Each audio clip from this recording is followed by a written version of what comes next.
शिक्षक सेवा आयोगको तयारीको अर्को भागमा यहाँहरूलाई हार्दिक स्वागत छ। आजको यस भागमा मैले शिक्षा सम्बन्धी ऐन नियम तथा विधिमा आधारित रहेर महत्त्वपूर्ण 50 वटा प्रश्नहरू लिएर यहाँहरूको सामु उपस्थित भएको छु। च्यानललाई अन्तिमसम्म हेरेर साथ दिन अनुरोध गर्दछु। साथै च्यानलमा नयाँ हुने साथीहरूले च्यानललाई सब्स्क्राइब गरिदिनु होला। साथै मेरो मेहनतको लागि एक लाइक अवश्य गरिदिनु आग्रह गर्दै म भिडियो सुरु गर्न गइरहेको छु। प्रश्न नम्बर 1, शैक्षणिक प्रक्रियाको प्रारम्भिक बिन्दु कुन हो? क विषयवस्तु, ख उद्देश्य, ग क्रियाकलाप, घ मूल्याङ्कन। यसको सही उत्तर तपाईहरुले सोचिसक्नु भयो होला। यसको सही उत्तर रहेको छ अप्सन ग क्रियाकलाप। प्रश्न नम्बर 2, मापनको प्रमुख कार्य के हो? क मूल्यको लेखाजोखा, ख गुणलाई अंकनमा बदल्नु, ग राम्रो र नराम्रो छुट्याउनु, घ निर्णय प्रदान गर्नु। यसको सही उत्तर अप्सन ख गुणलाई अंकमा बदल्नु रहेको छ।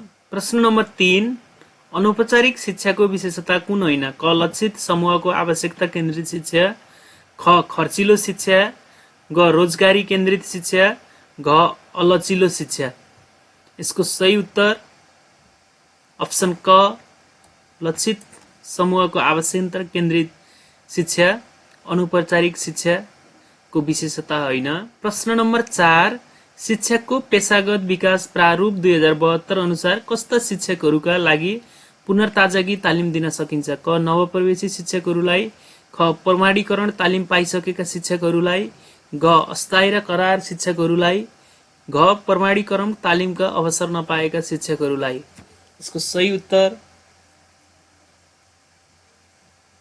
अप्सन ख प्रमाणीकरण तालिम पाइसकेका शिक्षकहरूलाई भन्ने रहेको छ। प्रश्न नम्बर 5, विद्यार्थीहरूलाई गृह कार्य दिनुको मुख्य उद्देश्य देखाएका मध्ये कुन हो? क विषयवस्तुको समयमै शिक्षण कार्य सम्पन्न गर्न, ख अभ्यास मार्फत सिकेका कुराहरूलाई चिरस्थायी बनाउन, ग कक्षा शिक्षणमा सबै विद्यार्थीहरूको समान सहभागिता सुनिश्चित गर्न, घ शिक्षण भएका विषयवस्तुहरूको पुनरावलोकन गराउन। यसको सही उत्तर अप्सन ख अभ्यास मार्फत सिकेका कुराहरूलाई चिरस्थायी बनाउन यसको सही उत्तर रहेको छ। प्रश्न नम्बर 6, पाठ्यक्रम तथा पाठ्य सामग्री विकास तथा वितरण निर्देशिका 2076 अनुसार नेपालमा विद्यालय स्तरीय पाठ्यक्रम विकासको तेस्रो चरण कुन हो? क पाठ्यक्रम विकास, ख नीतिगत निर्णय, घ आवश्यकताको पहिचान, घ पाठ्यक्रम मूल्याङ्कन। यसको सही उत्तर अप्सन क पाठ्यक्रम विकास रहेको छ। प्रश्न नम्बर 7, कार्यप्रयोग सम्बन्ध प्रत्यावर्तनसँग देखाएका कुन कुरा मेल खाँदैन? क अपेक्षित उद्देश्यसम्म पुग्न प्रतिक्रियाहरूको श्रृङ्खला नै बन्छ, ख प्रतिक्रिया देखाएपछि मात्र सम्बलन प्राप्त हुन्छ, ग उद्दीपक बिना प्रतिक्रिया प्राप्त हुन्छ, घ सम्बलनले सम्बन्ध उद्दीपकसँग हुन्छ। यसको सही उत्तर अप्सन घ सम्बलनले सम्बन्ध उद्दीपकसँग हुन्छ। प्रश्न नम्बर 8, साप्ताहिक कार्यतालिकाको फाइदा कुन होइन? क शिक्षकको कार्यभारको सन्तुलित वितरण गर्दछ, ख शिक्षकलाई जिम्मेवारी बनाउँछ, ग विद्यालयका समग्र कार्यक्रमहरूलाई व्यवस्थित बनाउँछ, घ शिक्षक संख्या र योग्यता अनुसार कार्य विभाजनमा सहयोग गर्छ। यसको सही उत्तर अप्सन ग विद्यालयका समग्र कार्यक्रमलाई व्यवस्थित बनाउँछ। प्रश्न नम्बर 9, ह्युरिस्टिक विधि देखाएका कुन विषयको शिक्षणका लागि उपयुक्त हुन्छ? क विज्ञान, ख गणित, ग शारीरिक, घ भाषा। यसको सही उत्तर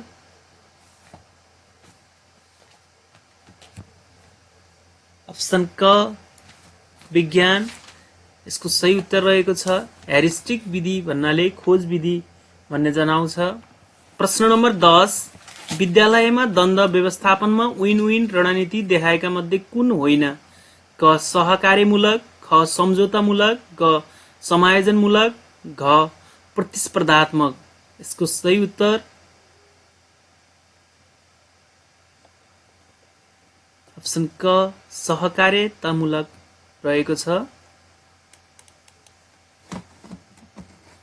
प्रश्न नम्बर 11 डेभिड क्लब 1984 का अनुसार प्रयोगात्मक सिकाइको चौथो चरण देखाएका मध्ये कुन हो? क अनुभव गर्नु, ख प्रतिबिम्बन, ग धारणा निर्माण, घ योजना निर्माण। यसको सही उत्तर अप्सन घ योजना निर्माण रहेको छ। प्रश्न नम्बर 12 योजनाबद्ध शिक्षण अन्तर्गतको पहिलो शिक्षण यन्त्र कसले तयार पारेका हुन्? क सिडनी प्रेसी, ख स्किनर, ग जीन पियाजे, घ प्याभलभ। यसको सही उत्तर अप्सन क सिडनी प्रेसी रहेको छ। प्रश्न नम्बर 13 पुनर्बल कुन सिकाइ सिद्धान्तसँग सम्बन्धित छ? क शास्त्रीय सम्बन्ध प्रत्यावर्तन, ख भूल र प्रयत्न, ग क्रियापरक सम्बन्ध प्रत्यावर्तन, घ अन्तर्दृष्टि। यसको सही उत्तर अप्सन ग क्रियापरक सम्बन्ध प्रत्यावर्तन रहेको छ। प्रश्न नम्बर 14 बालबालिकाको वैयक्तिक भिन्नता ल्याउने बाहिरी तत्त्व कुन हो? क सिकाइ, ख वंशाणुगत, ग समाज, घ वातावरण। यसको सही उत्तर अप्सन घ वातावरण रहेको छ। प्रश्न नम्बर 15 प्याभलभको प्रयोगमा मासुको धुलो के हो? क अस्वाभाविक उत्तेजना, ख स्वाभाविक उत्तेजना, ग अस्वाभाविक प्रतिक्रिया, घ अन्तर्दृष्टि। यसको सही उत्तर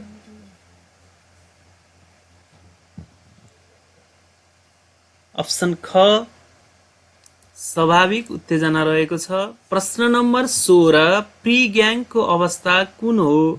क प्रारम्भिक शिशु अवस्था, ख प्रारम्भिक बाल्य अवस्था, ग उत्तर बाल्य अवस्था, घ शिशु अवस्था। यसको सही उत्तर अप्सन ख प्रारम्भिक बाल्य अवस्था भन्नाले प्री ग्याङ अवस्था बुझाउँछ। प्रश्न नम्बर 17 सिकारुको चिन्तनलाई जोड दिने सिकाइ सिद्धान्त कुन हो? क प्रयत्न र भूल, ख कार्यप्रक सिकाइ, ग शास्त्रीय सम्बन्धन, ग शिक्षाविदका चाहना। यसको सही उत्तर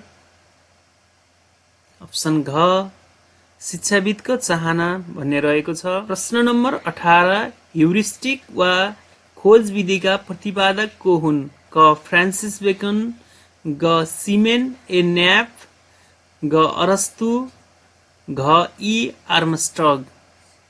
यसको सही उत्तर अप्सन घ ई आर्मस्ट्रग रहेको छ। प्रश्न नम्बर 19 प्राथमिक शिक्षा पाठ्यक्रम 2062 मा गरिएको व्यवस्था अनुसार प्राथमिक निरन्तर विद्यार्थी मूल्याङ्कनको मापदण्डमा देखाएका मध्ये कुन मापदण्ड समावेश छैन? क हाजिरी, ख सृजनात्मक कार्य, ग प्रतिवेदन कार्य, घ परियोजना कार्य। यसको सही उत्तर अप्सन ग प्रतिवेदन कार्य रहेको छ। प्रश्न नम्बर 20 उच्च माध्यमिक तहमा कार्यरत शिक्षकहरूका लागि अध्यापन अनुमति पत्र लिनु पर्ने व्यवस्था कहिले गरियो? क 2058 10-25, ख 2073 7-15, ख ग 2058 12-25, घ 2073 3-15। यसको सही उत्तर अप्सन घ विक्रम सम्वत 2073 3-15 रहेको छ। फेरि एकपटक सम्झनु होला, विक्रम सम्वत 2073 3-15 रहेको छ। प्रश्न नम्बर 21 शिक्षा नियमावली 2059 संशोधन सहित अनुसार माध्यमिक शिक्षा उत्तीर्ण परीक्षा समन्वय समितिको काम कुन हो? क परीक्षा परिचालन सम्बन्धमा नीति निर्धारण गर्ने, ख परीक्षा केन्द्र तोक्ने आधार निर्धारण गर्ने, ग आवेदन फारम तथा परीक्षा बापत लाग्ने शुल्क निर्धारण गर्ने, घ परीक्षा केन्द्र तोक्ने। यसको सही उत्तर अप्सन घ परीक्षा केन्द्र तोक्ने मात्र रहेको छ। प्रश्न नम्बर 22 अनुसन्धानका विशेषता अन्तर्गत देखाएका कुन पर्दैन? क विशुद्ध अवलोकन र व्याख्यामा आधारित हुन्छ। ख पहिले नै हल गरिएका समस्याहरूको अध्ययन गर्दछ। ग वस्तुगत र तर्कपूर्ण हुन्छ। ग प्राथमिक तथ्याङ्कमा आधारित हुन्छ।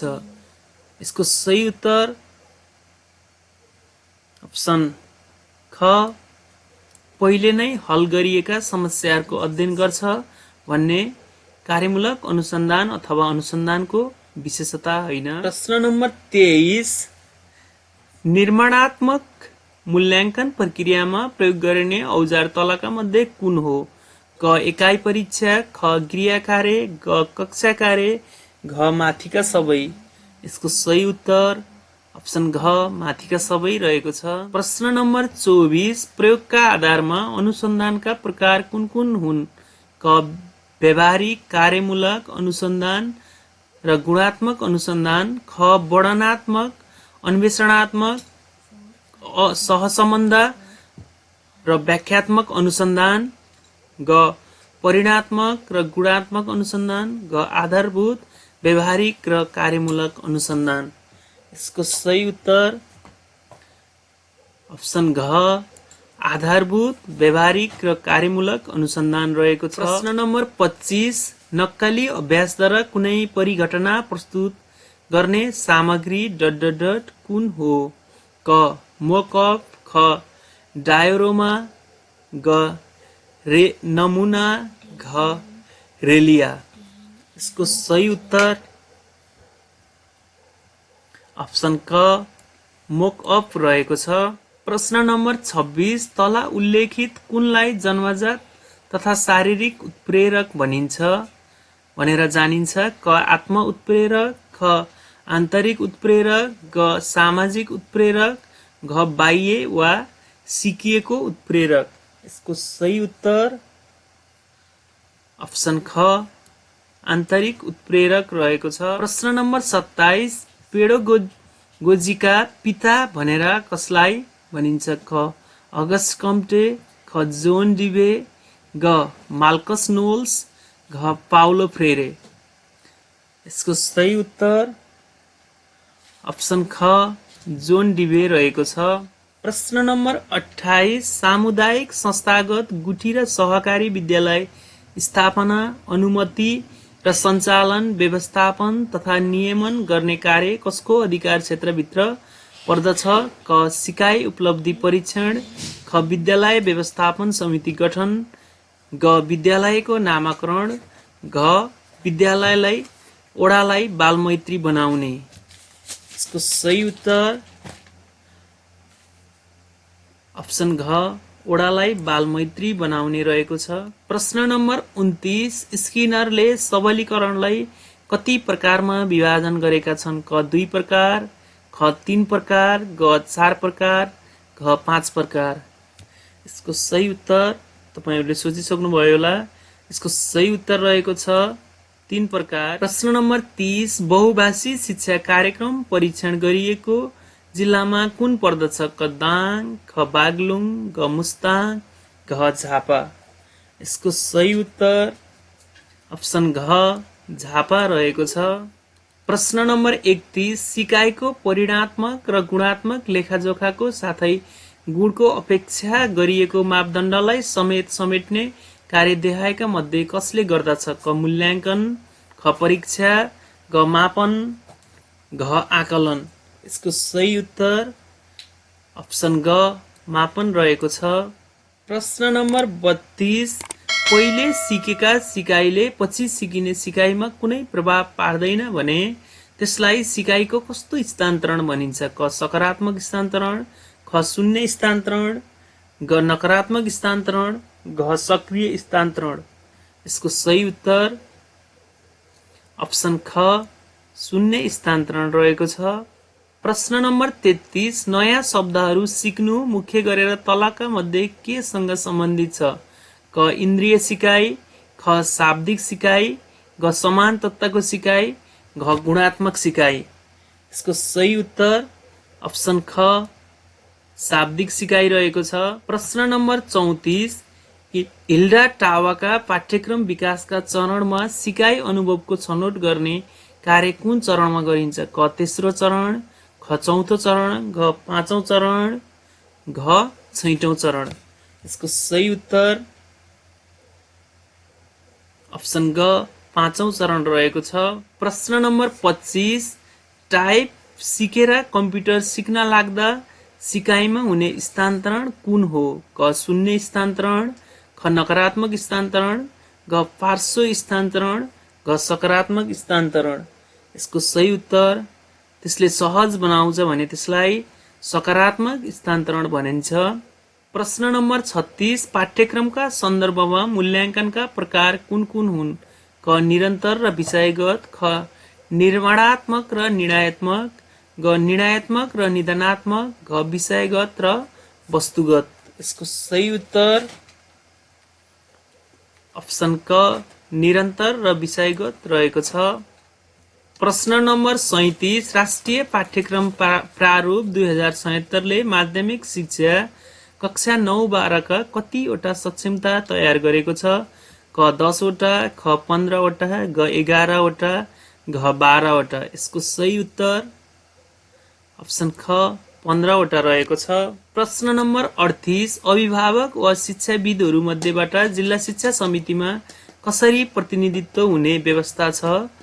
क कम्तीमा 1 जना दलित सहित 3 जना, ख कम्तीमा 1 जना महिला सहित 3 जना, ग कम्तीमा 1 जना दलित र 1 जना महिला सहित 3 जना, घ 1 जना दलित र 1 जना महिला सहित 4 जना। यसको सही उत्तर अप्सन ग कम्तीमा 1 जना दलित र 1 जना महिला सहित 3 जना हुने यसको उत्तर रहेको छ।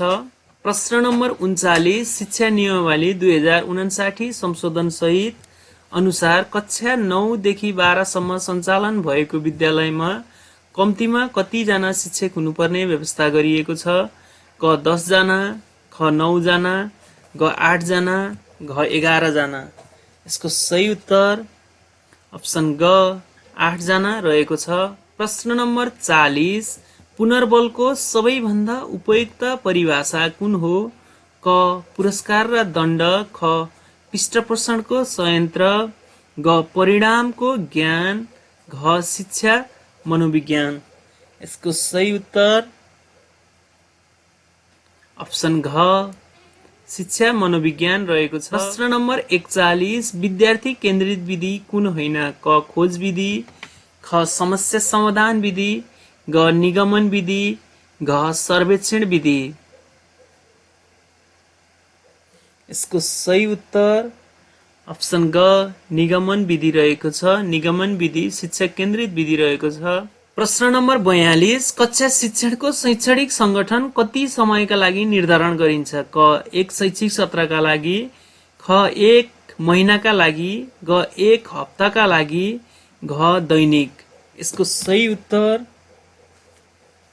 अप्सन क 1 शैक्षिक सत्रका लागि रहेको छ। प्रश्न नम्बर 43, मूल्याङ्कनका साधनहरूमा तलका मध्ये कुन पर्दैन? क विषयगत परीक्षा, ख वस्तुगत परीक्षा, ग प्रयोगात्मक परीक्षा, घ विद्यार्थी छलफल। यसको सही उत्तर अप्सन घ विद्यार्थी छलफल रहेको छ। प्रश्न नम्बर 44, कार्यप्रयोग सम्बन्ध प्रत्यावर्तन अनुसार प्राणीमा व्यवहारको आकृतिकरणका लागि केलाई प्रयोग गर्न सकिन्छ?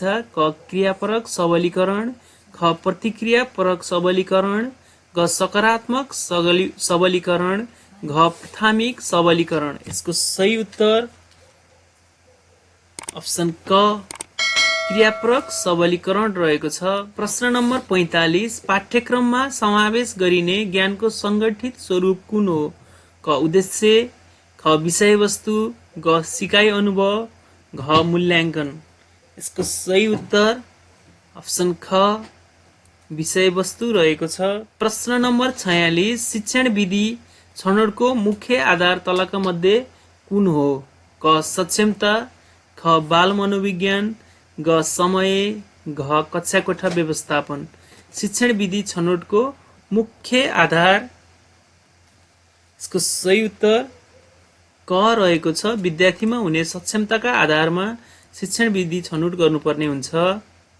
प्रश्न नम्बर 47 कुन मूल्याङ्कन पश्चात विद्यार्थीका लागि परामर्शको जरुरत पर्दछ? क निर्माणात्मक, ख निदानात्मक, घ स्तर निर्धारण, घ निर्णयात्मक। यसको सही उत्तर अप्सन ख निदानात्मक रहेको छ। प्रश्न नम्बर 48 शैक्षणिक संगठनको प्रमुख उद्देश्य कुन हो? क समय तालिका तयार गर्नु, ख शिक्षकलाई कामको जिम्मेवारी दिनु, ग कक्षा शिक्षणलाई प्रभावकारी रूपमा सञ्चालन गर्न व्यवहारमूलक प्रबन्ध मिलाउनु, ग शिक्षक र व्यवस्थापन बीच समन्वय गर्नु। यसको सही उत्तर अप्सन ग कक्षा शिक्षणलाई प्रभावकारी रूपमा सञ्चालन गर्नु र व्यवहारमूलक प्रबन्ध मिलाउनु। यसको सही उत्तर रहेको छ। प्रश्न नम्बर 49 नेपालमा विद्यालय निरीक्षणको सुरुवात औपचारिक रूपमा कहिलेदेखि भएको हो?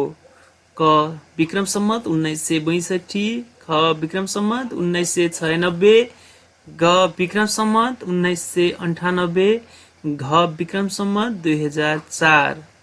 यसको सही उत्तर अप्सन ग विक्रम सम्वत 1998 रहेको छ। प्रश्न नम्बर 50 सिकाइ एउटा यस्तो प्रक्रिया हो जुन तालिम एवं अनुभवको परिणाम स्वरूप नयाँ एवं परिवर्तन प्रक्रियातर्फ अग्रसर हुन्छ। यो भनाइ कसको हो? क वुडवर्थ, ख ग्यारेट, ग गेटे, घ क्याल्भिन। यसको सही उत्तर साथीहरू यसको सही उत्तर रहेको छ अप्सन घ क्याल्भिन। यसको सही उत्तर रहेको छ।